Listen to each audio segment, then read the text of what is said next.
ஜெபிக்கிற ஜெபத்தை நீர் கேளாதவர் போல இருக்கிறீர் என்று நான் காண்கிறேன். I don't know if you listen to my prayers because I pray and nothing seems to happen. ஆண்டவரே, நான் தொடர்ந்து இவர்களுக்காக ஜெபித்துக் கொண்டே இருக்கிறேன். நீ என்னுடைய ஜெபத்தை கேட்கிறீரா இல்லையா எனக்கு தெரியவில்லையே. And here are these two ministers of God, your servants, and they are in such a serious condition. I am praying for them. You don't seem to hear my prayers. இப்போது இந்த இரண்டு தேவ ஊழியர்கள் அவர்கள் உமக்கென்று ஊழியம் செய்கிறார்கள். அவர்களுக்காக நான் ஜெபித்துக் கொண்டே இருக்கிறேன். ஆனால் என் ஜெபத்தை நீர் கேளாதவர் போல இருக்கிறீரே. He told me, he said, and then I had a vision of Jesus. அவர் சொன்னார், அப்படி நான் ஜெபம் பண்ணின போது ஒரு தரிசனத்தை தேவன் கொடுத்தார்.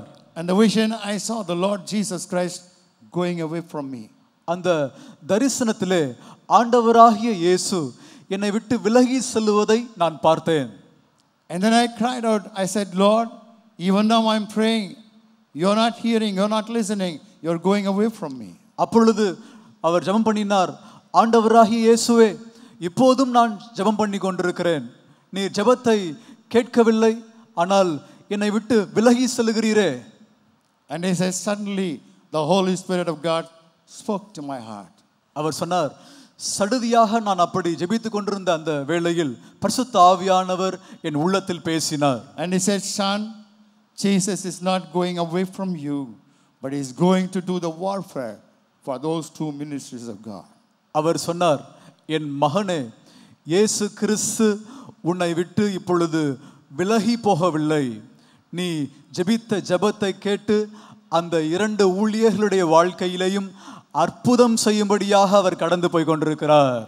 And he said, that morning I went to the hospital.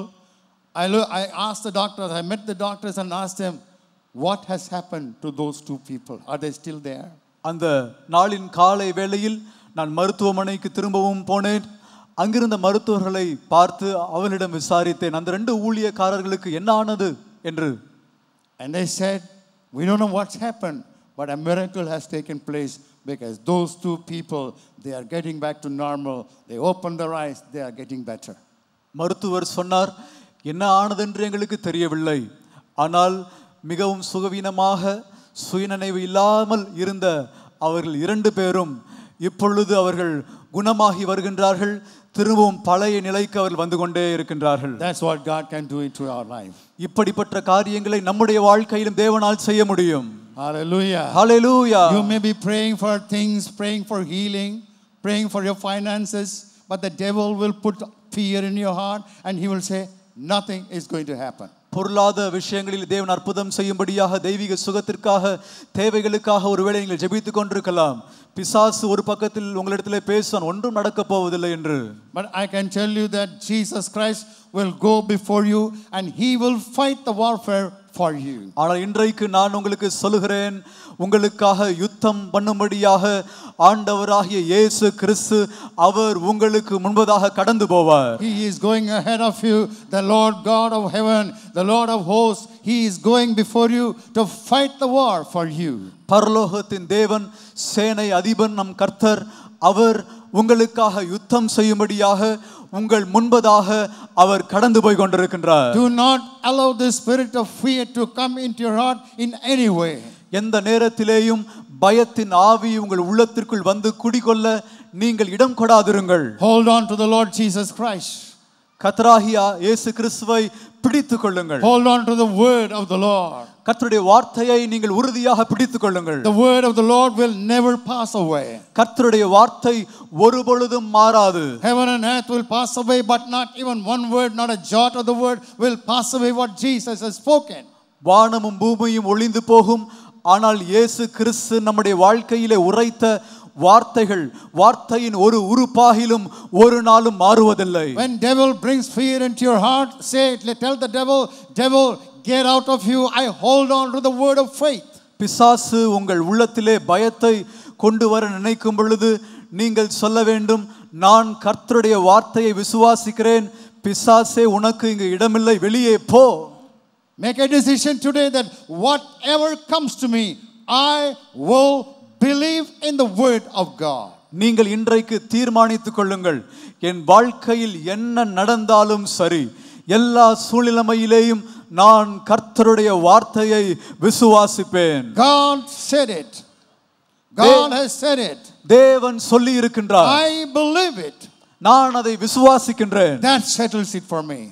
அவ்வளவுதான், அது போதும். கர்த்தர் செயல்படுவார். God's words should stay strong in our hearts. நம்முடைய உள்ளங்களிலே தேவனுடைய வார்த்தை மிகவும் ஆழமாய் பதிந்திருக்க வேண்டும். Do not allow fear to take control of your life, spiritual life.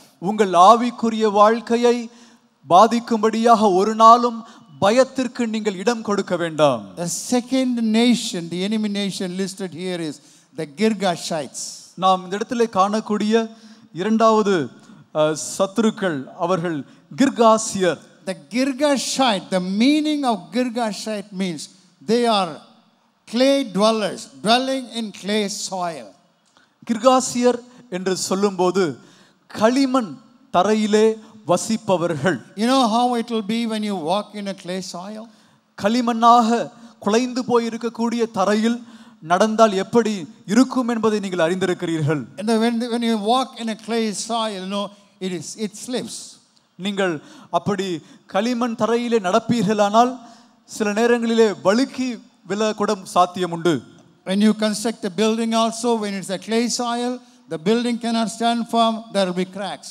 வீட்டை கட்டும்போது நீங்கள் களிமண் தரையின் மேல் நீங்கள் கட்டுவீர்களானால் அந்த கட்டிடமானது விரிசலுட ஒருவேளை சாத்தியம் உண்டு.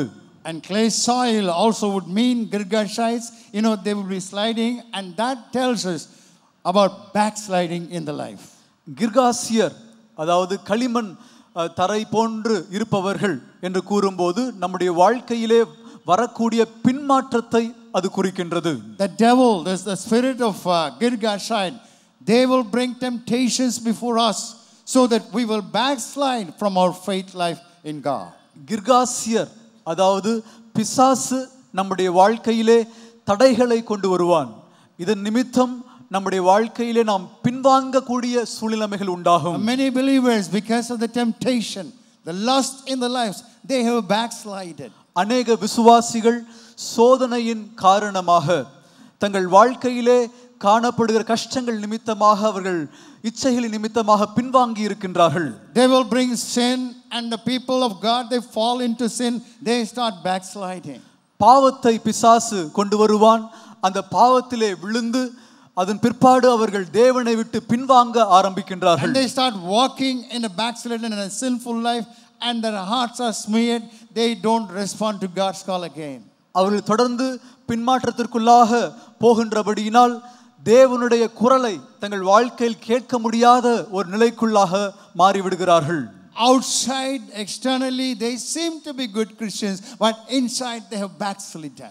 வெளியே நீங்கள் அவர்களை பார்ப்பீர்களானால் மிக நல்ல கிறிஸ்தவர்கள் என்பது போல அவர்கள் இருப்பார்கள். ஆனால் உள்ளத்திலோ பின்மாற்றத்தில் காணப்படுவார்கள். That's one of the terrible lives that any person can live. இது ஒரு மிக வேதனையான ஒரு வாழ்க்கை நிலையாக காணப்படுகிறது. He brings that secret sin into our lives. I know about many believers who are involved in secret sin. They don't want to come back because the devil is taking them into the backslidden's life. பிசாசு அநேகருடைய வாழ்க்கையிலே ரகசிய பாவங்களை அவன் அறிமுகம் செய்து கொண்டிருக்கின்றான். அவள் ரகசிய பாவங்களிலே இருந்து வெளிவரக்கூடிய ஒரு விருப்பமே இல்லாமல் இருக்கின்றார்கள். கொஞ்சம் கொஞ்சமாக பின்மாற்றத்துக்குள்ளாக போய் கொண்டிருக்கிறார்கள். When God brought the people of God, Israel, from out of Egypt, தேவன் இஸ்ரவேல் மக்களை எகிப்து தேசத்திலிருந்து வெளியே கொண்டு வந்தார். you know, when they faced difficulties, when they had to cross, when they were standing before the Red Sea, அவர்கள் கஷ்டங்களை தங்கள் வாழ்க்கையில் சந்தித்த போது தங்கள் முன்பதாக செங்கடல் அவர்களுக்கு விரோதமாக எழும்பி நின்றபோது they complained against Moses. அவர்கள் மோசேக்கு விரோதமாக முறுமுறுத்தார்கள்.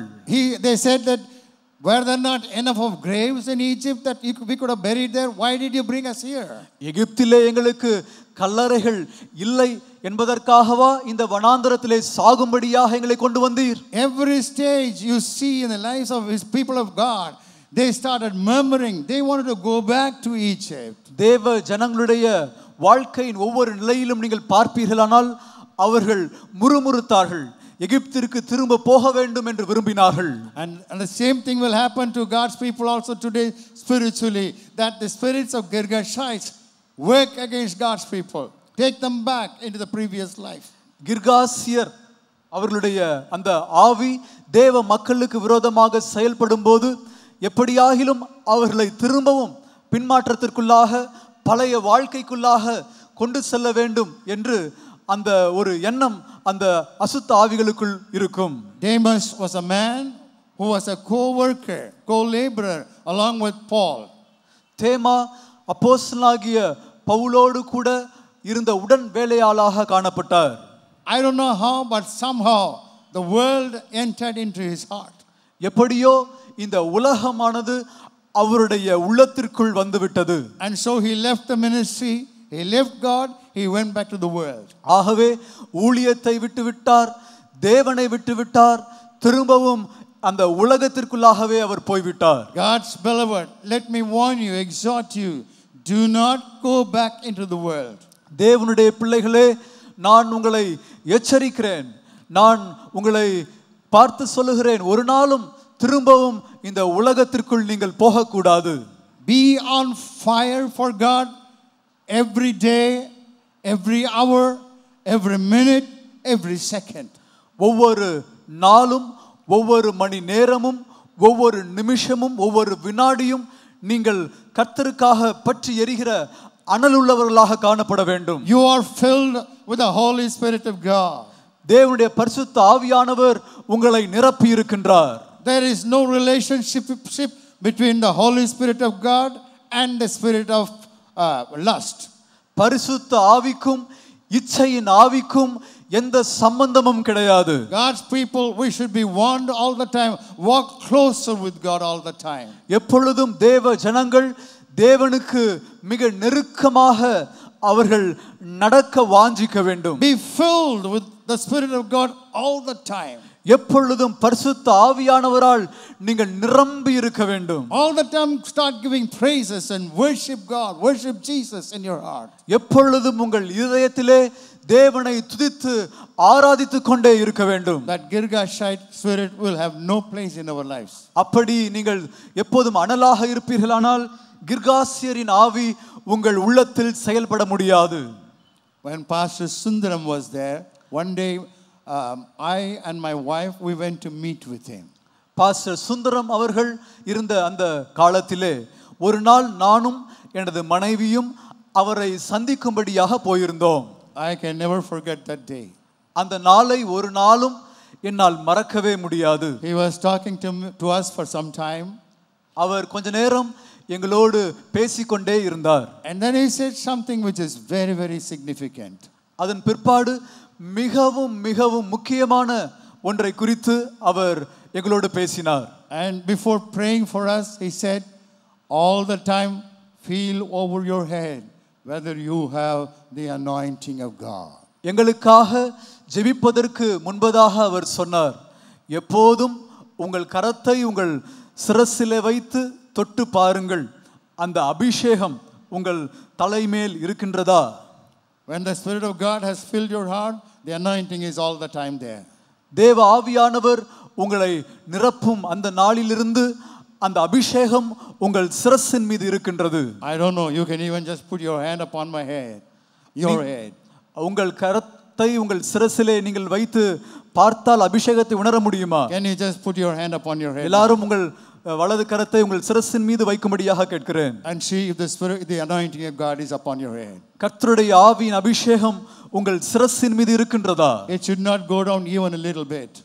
அது கொஞ்சமும் ஒரு நாளும் குறைந்து போக கூடாது. If the anointing of God is there, why not you just praise God for a second? அந்த அபிஷேகம் உங்கள் சிரசின் மீது இருக்குமானால் இப்பொழுது ஒரு நிமிஷம் கர்த்தரை நாம் ஸ்தோத்திரிப்போம். Just thank God and say, God, thank you for your anointing. Your anointing is in me, Lord. I thank you for your Holy Spirit. And just start speaking in tongues just for a few seconds, few minutes. Hallelujah. Lord, ஆண்டவரே your அபிஷேகத்திற்காக anointing, your நன்றி. anointing, Lord, the Holy ஆண்டவரே Spirit of God நீர் is என்னோடு in me. இருப்பதற்காக Thank you நன்றி for your anointing என்று of சொல்லி God. அந்நிய Thank you for பாஷையில your anointing, பேசுங்கள். அந்நிய Lord. பாஷையில Thank you for the Holy பேசுங்கள். Spirit of கர்த்தர் கொடுத்த God. அபிஷேகத்திற்காக Hallelujah. நன்றி சொல்லுங்கள். Oh, Lord, பரிசுத்த ஆவியானவரே நீர் கொடுத்த அபிஷேகத்திற்காக நன்றி. ஓ ரபா Baba சந்தரா Mara Soho, Lihano Roho, Sadavakaro, Landa Hello, Rahasolo, Mama Malara Soho, Loho, Mimamara Leho, Lakabasha, Barabala. Thank you, God, for your anointing. தேவனே உம்முடைய அபிஷேகத்திற்காக உமக்கு நன்றி. The third nation that came against the people of God. தேவ ஜனங்களுக்கு விரோதமாக வந்த மூன்றாவது ஜாதியார். They were called as the Amorites. அவர்கள் எமோரியர்கள். Amorites were mountain dwellers. They were proud people. எமோரியர்கள் அவர்கள் மலைவாழ் மக்கள். அவர்கள் எப்போதும் பெருமை உள்ளவர்களாக காணப்பட்டார்கள். Arrogant people. அவர்கள் அடங்காத மக்கள். Arrogant, proud people. பெருமை நிறைந்தவர்கள், அடங்காதவர்கள். They will be all the time thinking only about themselves. அவர்கள் எப்பொழுதுமே தங்களை குறித்து மட்டுமே சிந்தித்துக் கொண்டிருப்பார்கள். They will be all the time thinking about what they can get, thinking others are low people. எனக்கு என்ன கிடைக்கும், எனக்கு என்ன ஆதாயம் உண்டாகும் என்று எப்போதும் அதை குறித்தே சிந்திப்பார்கள். மற்றவர்களை ஒரு பொருட்டாகவே எண்ண மாட்டார்கள். All the time boasting about themselves. எப்பொழுதும் தங்களை குறித்தே அவர்கள் மேன்மை பாராட்டுவார்கள், மேன்மையாக பேசிக் கொள்வார்கள். As God's people, we should be very, very careful. This is a subtle enemy that comes into the lives of many people.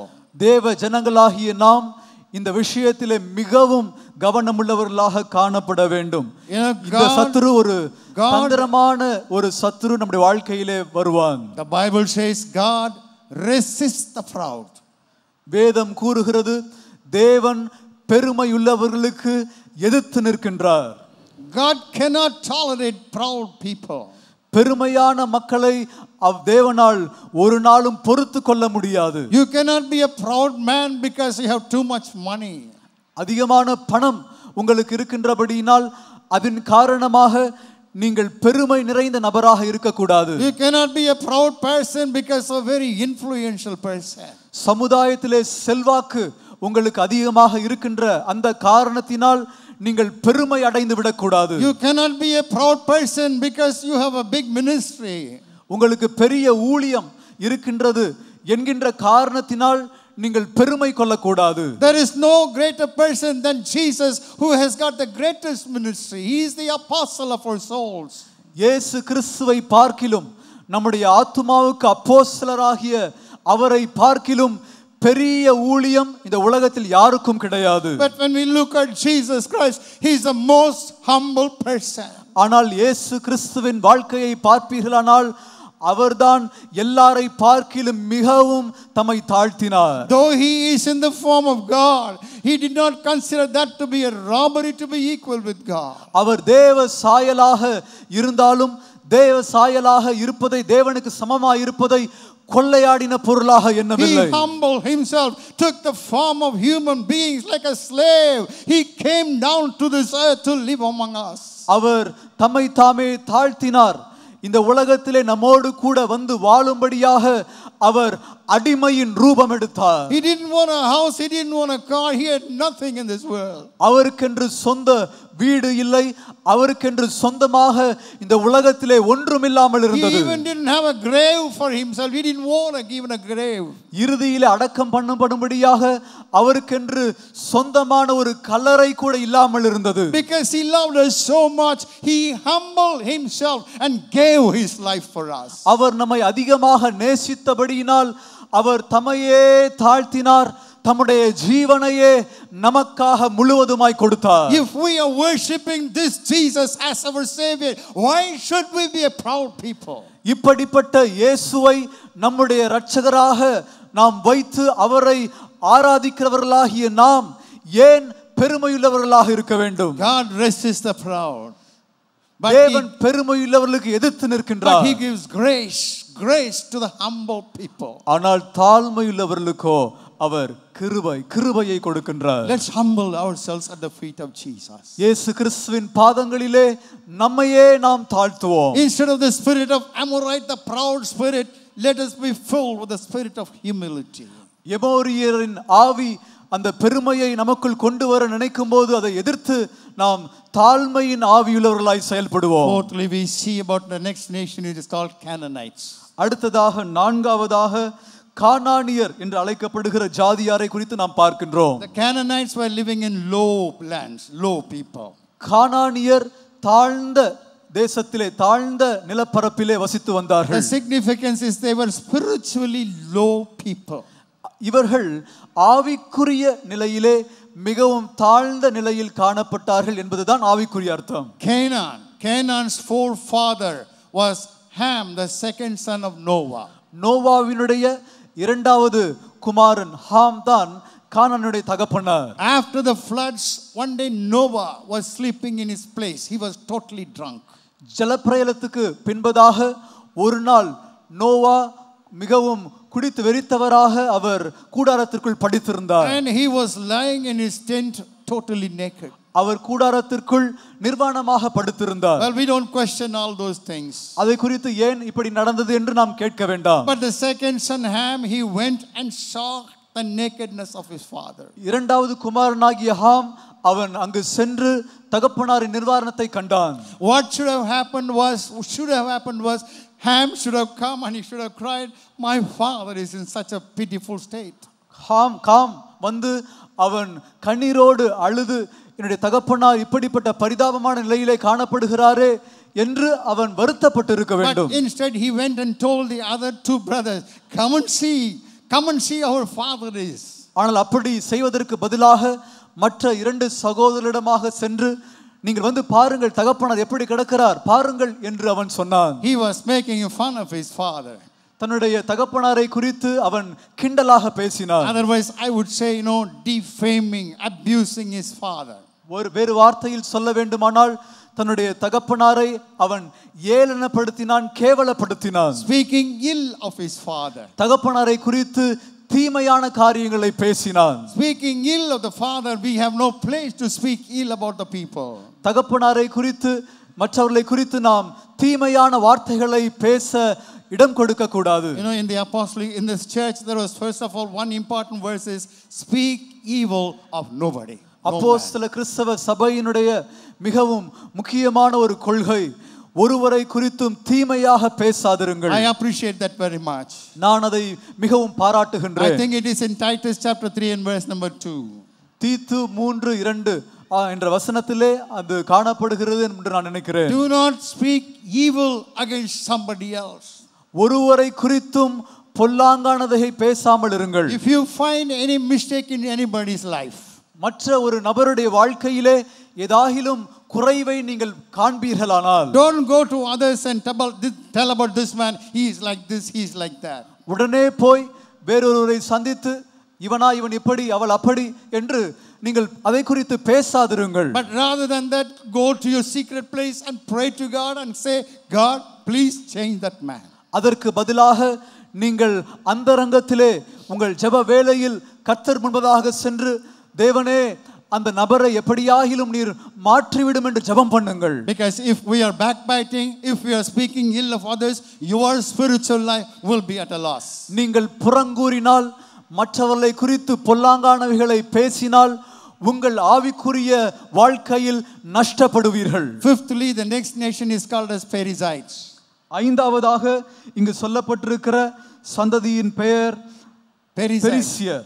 And Perizzites means they were living in towns which did not have walls, unwalled, broken walls. பெரிசியர் என்று சொல்லும் பொழுது அவர்கள் பட்டணங்களிலே வசித்தார்கள். அந்த பட்டணங்கள் சுவர் எழுப்பப்படாத பட்டணங்களாக காணப்பட்டது. In Proverbs chapter 25 and verse number 28. நீதிமொழிகள் 25:28 வசனத்திலே it says that a man who has got no control over his spirit is like a city without walls. தன்னுடைய ஆவியை அடக்காத மனுஷன் மதிலிருந்த பட்டணத்தை போல இருக்கின்றான். Many people's lives are like open walls. அநேகருடைய வாழ்க்கை மதிலிருந்த பட்டணம் போல இருக்கின்றது. Anybody can walk through. அவருடைய வாழ்க்கைக்குள் யார் வேண்டுமானாலும் நுழைந்து விடலாம். Any evil thoughts can come to their minds. எந்த தீய எண்ணங்களும் அவர்கள் சிந்தனைகளுக்குள் வர அவர் இடம் கொடுப்பார்கள். Any dirty thought can come to their minds. எப்படிப்பட்ட அசுத்த எண்ணங்களும் உள்ளத்திற்குள் வருவதற்கு இடம் கொடுப்பார்கள். And the devil brings all kinds of lust, evil thoughts, bad thinking, everything into the minds of such people. இப்படிப்பட்டவளுடைய சிந்தனையிலே அசுத்தமான காரியங்களை, இச்சையான காரியங்களை, பொல்லாத நினைவுகளை பிசாசு கொண்டு வருகின்றார். Their minds are like garbage bins. அவர்களுடைய சிந்தனை குப்பை தொட்டியை போல இருக்கின்றது. And the devil puts all the garbage into those people. அவருடைய சிந்தனையிலே பிசாசு எல்லா விதமான குப்பைகளையும் வந்து கொட்டுகின்றார். Friends, we are not created with our minds to be a garbage bin. நம்முடைய சிந்தனைகள், நினைவுகள் குப்பை தொட்டி போல் இருக்க கூடாது. Your heart, your soul, your mind is filled with the Holy Spirit of God. உங்கள் இருதயம், உங்கள் நினைவு, உங்கள் ஆத்துமா பரிசுத்த ஆவியானவரால் நிரம்பி இருக்க வேண்டும். The Bible asks a question, don't you know that the Spirit of God is living in you? பரிசுத்த ஆவியானவர் உங்களுக்குள் வாசம் பண்ணுகிறார் என்பதை நீங்கள் அறியீர்களா என்று வேத வசனம் நம்மை பார்த்து கேட்கிறது. Don't you know that you are the temple of God? நீங்கள் பரிசுத்த ஆவியானவர் வாசம் பண்ணும் ஆலயமாக இருக்கிறீர்கள் என்பதை அறியீர்களா? And so do not entertain bad thoughts, all the time be full with praising and worshiping Jesus.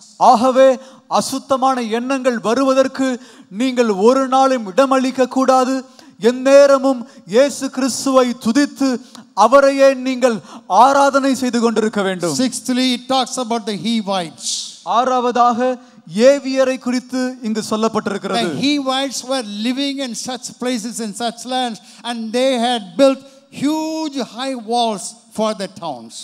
ஏவியர்கள் அவர்கள் வாழ்ந்து வந்த அந்த பட்டணத்திலே மிகவும் பெரிய உயர்ந்த சுவர்களை அவர்கள் எழுப்பி இருந்தார்கள். These high walls would not allow anything to come inside that town. இவர்கள் எழுப்பின அந்த மதில் சுவர்கள் வேறொன்றும் உள்ளே வருவதற்கு, உள்ளே நுழைய முடியாதபடிக்கு ஒரு பெரிய தடையாக காணப்பட்டது. But they were living inside these high walls, living in sin, living in darkness, spiritual darkness. இந்த மதில் சுவர்களுக்குள்ளாக அவர்கள் இருளிலே, பாவத்திலே அவர்கள் வாழ்ந்து வந்தார்கள். Such kind of spirits, they do not allow the gospel to enter into the minds of people. இப்படிப்பட்ட ஆவிகள் சுவிசேஷமானது மக்களுடைய இதயத்தை சென்று அடையாதபடிக்கு அவைகள் தடை செய்து கொண்டே இருக்கும். Today there are people that are willing to listen to anything, but they don't have time to listen to the gospel. இன்றைக்கு இருக்கக்கூடிய மக்கள் வேறு காரியங்களை குறித்து கேட்க அவர்கள் வாஞ்சையுள்ளவர்களாக இருக்கிறார்கள். ஆனால் சுவிசேஷத்தை கேட்பதற்கு தங்கள் செவிகளை அடைத்துக் கொள்ளுகின்றார்கள். And you know, they are like high walls resisting the truth of God. அவர்கள் மிக பெரிய மதில் சுவராக இருக்கின்றார்கள். தேவ சத்தியத்திற்கு எப்போதும் எதிர்த்து நிற்கின்றார்கள். The devil will resist us to believe in the word of God. பிசாசு வேத வசனங்களை நாம் விசுவாசிக்க முடியாதபடிக்கு எப்பொழுதும் எதிர்க்கிறவனாய், தடை செய்கிறவனாய் He காணப்படுவான். will not allow us to keep our trust in Jesus and his word. இயேசு கிறிஸ்துவையும் அவருடைய வார்த்தையை மக்கள் விசுவாசியாதபடிக்கு அவன் எப்பொழுதும் தடை செய்து கொண்டிருப்பான். And this morning we want to break down every kind of barrier and opposition that is stopping the truth of God in the name of Jesus. இந்த நாளிலே தேவ சத்தியங்களுக்கு விரோதமாக இருக்கக்கூடிய எல்லா விதமான எதிர்ப்புகளை, எல்லா விதமான தடை போன்ற மதில் சுவர்களை நாங்கள் இயேசுவின் நாமத்தினால் தகர்த்தெறிகிறோம். Finally we see about the seventh nation. They are called as the Jebusites. கடைசியாக இறுதியாக ஏழாவது ஜாதியாராக சொல்லப்பட்டிருப்பவர்கள் எபூசியர். The Jebusites were people who resisted spiritual authority. எபூசியர் என்று அழைக்கப்படுகிற இந்த மக்கள் எப்பொழுதும் ஆவிக்குரிய அதிகாரத்துக்கு விரோதமாக எதிர்த்து நிற்பவர்கள். Jebusites means trampling others, treading down others. எபூசியர் என்று சொன்னால் மற்றவர்களை காலின் கீழ் மிதிப்பவர்கள். They have no fear for spiritual authority. அவர்கள் ஆவிக்குரிய அதிகாரத்திற்கு ஒருபோதும் பயப்பட மாட்டார்கள். Beloved of the Lord, we should recognize people with God's God-given spiritual authority. அன்பான தேவ ஜனங்களே, தேவன் மக்களுக்கு ஆவிக்குரிய அதிகாரங்களை கொடுக்கும்போது அவரை அடையாளம் கண்டு நாம் கீழ்ப்படிந்திருக்க வேண்டும். We should listen to what God says through his people. தம்முடைய ஜனத்தின் மூலமாக தேவன் என்ன சொல்லுகிறாரோ அதை கேட்டு அதற்கு நாம் எப்பொழுதும் கீழ்ப்படிந்திருக்க வேண்டும். These are the days when these 7 different kinds of spirits are working against the progress, spiritual progress of God's believers. தேவனுடைய ஜனங்கள் விசுவாசிகளுக்கு விரோதமாக அவள் முன்னேற்றத்தை தடை செய்யும்படியாக இப்படிப்பட்ட 7 ஆவிகள் இந்த நாட்களிலே கிரியை செய்து கொண்டிருக்கிறது. Because of all these things, God's people are not able to enjoy the fullness of the blessing and the promises of God. இந்த இப்படிப்பட்ட ஆவிகளின் காரணமாக தேவ ஜனங்கள் தேவன் வாக்குத்தத்தம் பண்ணின அந்த முழு ஆசீர்வாதத்தையும் தங்கள் வாழ்க்கையில் அனுபவிக்க முடியாத நிலையிலே காணப்படுகிறார்கள். Today Jesus is a captain. He is going ahead of us and he will give us the victory. இன்றைக்கு இயேசு நம்முடைய கேப்டனாக இருந்து அவர் நமக்கு முன் செல்கிறார். அவர் நமக்கு ஜெயத்தை கொடுப்பார். When we follow him in the army of God, he will see that we conquer the land. We enjoy God's blessings in our lives. தேவ சேனையிலே நாம் அவரை பின்பற்றி நடக்கிறவர்களாக காணப்படுவோமானால் வாக்குத்தத்தம் பண்ணப்பட்ட தேசத்தை நாம் சுதந்தரித்துக் கொள்வோம், ஆசீர்வாதங்களை பெற்று அனுபவிப்போம். I can only tell you this morning that